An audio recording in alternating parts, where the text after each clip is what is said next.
It was done outdoors. It was just Trinity. It was before the theater was built, so they were still doing shows outdoors, and so it was done in Lester Garland House. Part of it was staged. That was like Leonte's house, and then the big court scene was in the big garden there between the two houses, the Ryan premises and Lester Garland House. And then at that part in the play where the action moves to Sicilia, where everything goes off, and the audience actually followed the characters out around the point, where everything was restaged out there.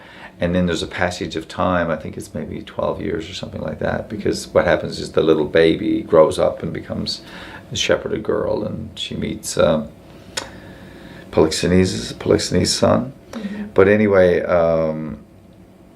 when they came back around the point, my character Leontes then, who was really neat the way he staged it, because they carried Hermione, who had presumably died, and her body was presumably in a coffin, and they launched her coffin on the water. Oh, wow. And so as the audience was leaving, she was just kind of drifting out to sea, and I was standing there, this broken man, watching her go. And when the audience came back around the point, I was standing in the same spot, but I was all bedraggled, and my hair was gray, and it was obviously I was an older kind of broken kind of a guy.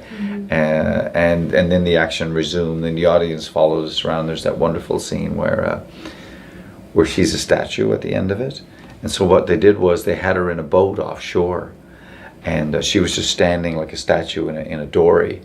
And when Paulina revealed her, and so then these guys, we pulled her toward the shore in the dory, and then she gradually came to life, and then I had to go out into the water, lift her out of the dory in my arms, and bring her to shore. So it was all this great stuff, that we had to do. That was, you could be creative in that way, I guess, when you're doing the shows in the outdoors.